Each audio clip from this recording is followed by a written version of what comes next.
Hello, welcome to my video cast, Foresight with Evelyn Morales. Today, I have a very incredible and fantastic, interesting guest, Nicole Stott. Nicole is a retired astronaut. She worked for NASA Johnson Space Center, for NASA, served for NASA 27 years. She first was selected as an astronaut in 2000 and flew two space flight missions, one that included a long duration flight in 2000. Um, she retired as an astronaut in 2015 and went to pursue a life as an entrepreneur and also as an advocate for a full-time artist and advocate for science, technology, engineering, math, and art. So I want to welcome today Nicole. Thank you for accepting my invitation. My pleasure, Evelyn. It's so nice to see you. Yes. Well, today we're going to talk about the influence that has art and design in engineering and the science. And talking from my own background as a computer scientist, I know and understand very well through all my time developing software and many of the applications for astronaut training, how important has been the hobby that I have and the love for art, all the arts. I did a little bit of design and music and all that. So I want to talk to you about that today to, share that knowledge with our viewers. What can science and engineer actually, what can those fields learn from art and design from your perspective? Yeah. Well, first of all, I'm going to say, you very kind of stealthily described your own experience, right? And what you did from I would describe, very creative standpoint when it came to astronaut training and the use of computer software and technology for astronaut training, because you immersed us in this world of virtual reality that is, I think, one of the most creative ways that we can experience something that we might not be able to do right in our own place, right? You put us in another place that allowed us to prepare to travel to space. So thank you. I think what science and engineering, can learn from art is that, first of all, they're both really based on kind of the same premise, right? We're seeing something, we're thinking about it, and we're wondering about it, and we're trying to explain it, right? There's this curiosity and then this need to really explain something. And I think that's what we're doing when we study science and we are doing technological things and engineering. But it's also what we do when we create artwork.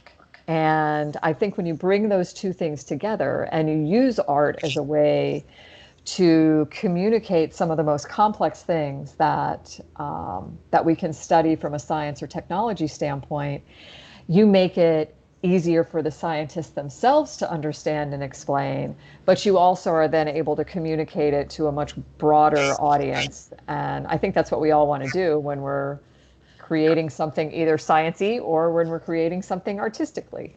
Right. Yeah. Yeah, and I think you touch into a point that I think it makes the communication of that complexity a little easier when you have some background in design and art. It makes for that communication to be more representative or being Yeah.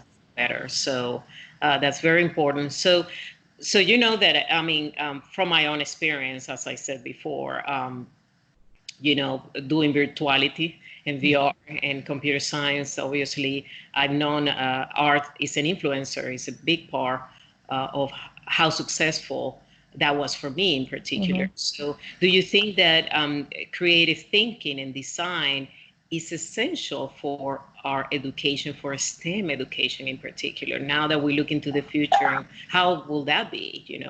Yeah, I think it's absolutely essential. It's been, first of all, I have an almost 18-year-old son who will be going into his senior year of high school next year, and throughout his entire education, I've watched, I want to make sure that he's learning how to solve problems, right? I want to make sure that he's using his whole brain to do that. And I think that's the way that's what that's what we're sending our kids to school for, for them to be able to create and solve problems and make the world better for all the rest of us, right? I don't know, Evelyn, your own experience, but I have seen in the mix of all the techie people that we have worked with, the majority of them, probably all of them, have some kind of creative outlet that they use, maybe independently as a hobby or something like that. But I have to believe that that comes into how they solve problems from a technical standpoint as well.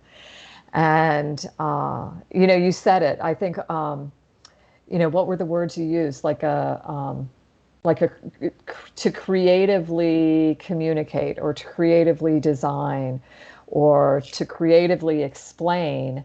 I think that's exactly what we're hopeful for when we talk about science, technology, engineering, and math, is that those solutions can be presented in a meaningful way. And my only problem with this whole push on STEM is that to some degree, it has been done within our schools at the expense of art and the humanities and the social sciences. And I think we're starting to see this change, this wave again of, wow, we've got to incorporate that. We have to be applying a much more Renaissance way of teaching our children and allowing them to learn so that they can use their whole brain. That's a good actually concept, right? That about Renaissance, about the integration of these two, right? Because that was my next point also in question that I have for you is, can we find, is it okay to funnel students to pick one over the other? And it's not okay. and that's No, it's not okay. And I'm going to show you. I've got this thing here. We work with the Space for Art Foundation, where we're basically doing space themed art stuff, right? But we've been trying to figure out, okay, how do we come up with a little bit more of a structure when we're communicating with people about the programs? And one of my partners in this, Maria Lanis, she's the one who discovered, she's a fine arts trained artist. And, Harvard has a program that they call Artful Thinking in the Classroom. And they have developed this whole overlying strategy for how you would use art in the classroom, regardless of the subject. It doesn't matter if it's incredible. And the premise of that, I used the words before, is this idea, kind of this concept of seeing something, thinking about it, wondering about it, and then allowing your curiosity to come up with a way to communicate, to explain it. And I just think it's fantastic. You can use that same kind of thing in any subject that's out there. Yeah. So it's basically, integrating those artistic concept ideas into the science process, into the engineering process, into the different classes. So that's fantastic. Yeah. Yeah. And it's funny because it's not, I look at my artwork, right? You've seen my artwork before. There's nothing, I enjoy it. I love it. I want to share my own interpretation of things through it. But in the end, I really am not that concerned if somebody likes my art or not. I'm more concerned about the conversation that can come from it. The backstory of, oh, I saw this thing from space, and oh, did you know we've had people living and working on the space station for 20 years, and it's all about improving life on Earth. That's the kind of thing we can communicate to audiences that might not even know anything about the technology that's happening out there. And now they will. And now they will, exactly. Yeah. Wow. So, well, talking about foresight, and that's the name of my video cast, looking in the future, and talking about that, what it will be, how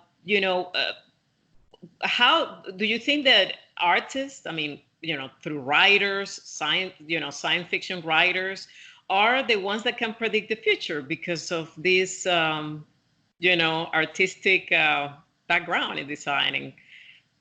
Tell me about that. Yeah, I do, and I think we've already seen it. My husband, and I don't know if he coined the phrase or not, but he always talks to me about how historically what we've seen in sci-fi has led to these sci-facts, right?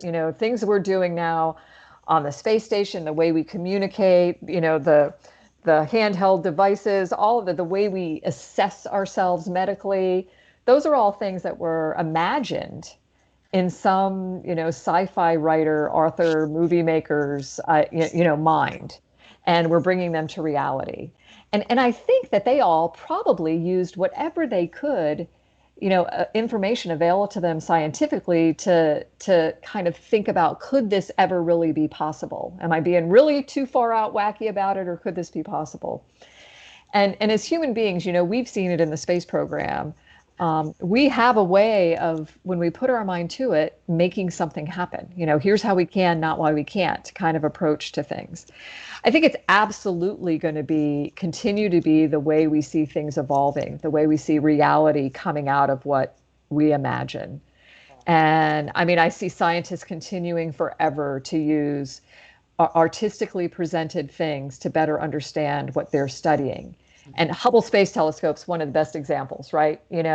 We all look at the imagery like it's this really pretty, beautiful pictures coming from space, right? And they are.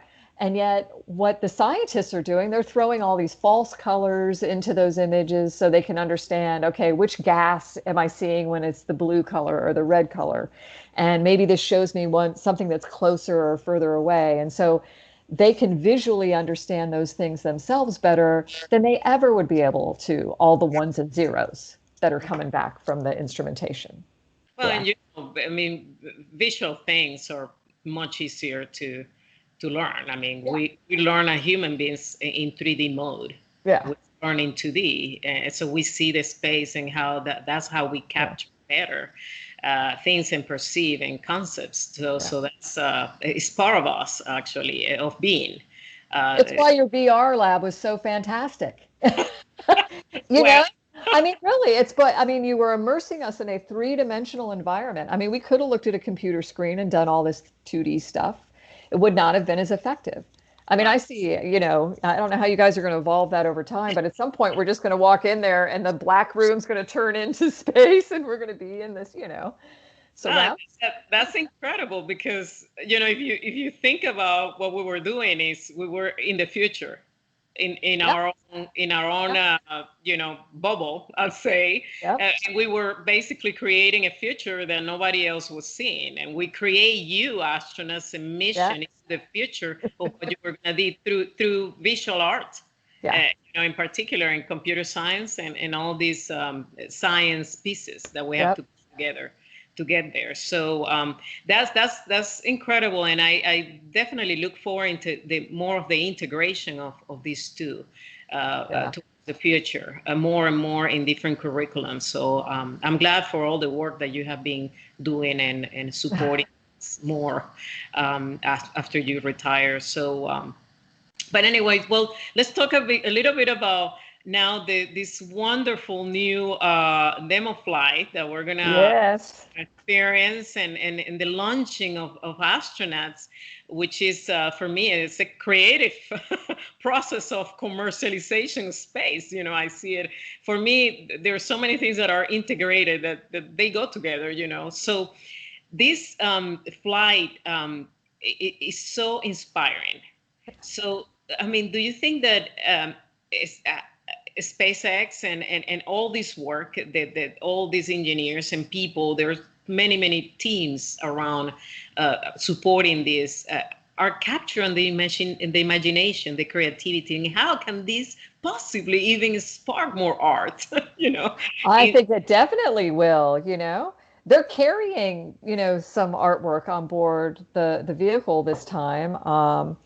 And look at the designs. I mean, look at the designs of the space suit. suits, of the spacecraft, of the seats in it.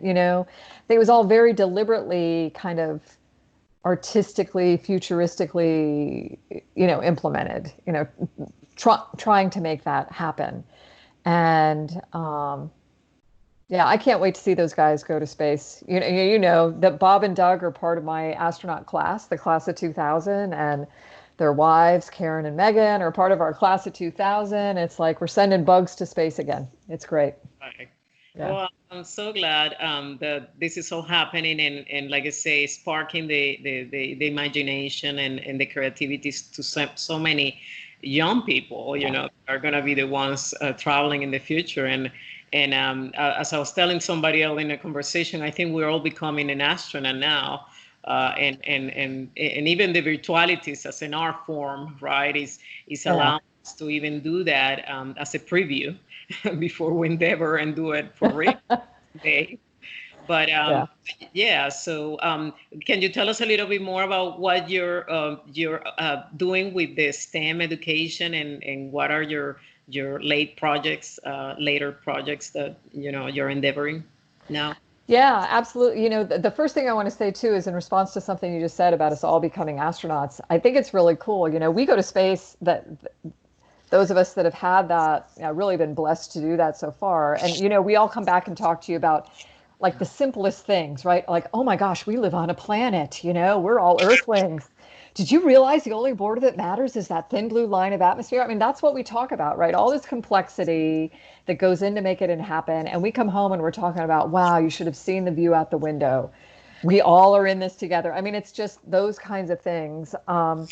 That has certainly, I mean, I think that has been at the heart, really the inspiration for me and the work I'm doing now, which started out as, I'm going to use my own artwork to share the experience with people, but really evolved, I think, into something much more important, much more meaningful, which is working with these kids all over the world as part of the Space for Art Foundation and bringing their artwork together, into something like we call them global community art projects, where, this is an example, flat version of one of the suits that ILC Dover, our real spacesuit company, has, volunteered to quilt the children's artwork together. Several of these suits have made it to and from the space station. So these kids who are in, really challenging situations, they're in hospitals or refugee centers and going through what you hope is the worst thing they'll ever experience in their lives. And through the inspiration of spaceflight, of space exploration, they're able to think about their own futures. They're able to transcend that experience, feel better, I Mhm. believe, and really think about their own futures. And that's Wonderful. a pretty cool thing. Oh, and that's Yeah. that's what this video cast is all about. It's about the future and Yeah. looking at the foresight of it. Yeah. So, well, Nicole, I want to thank you for accepting my invitation and talking to us.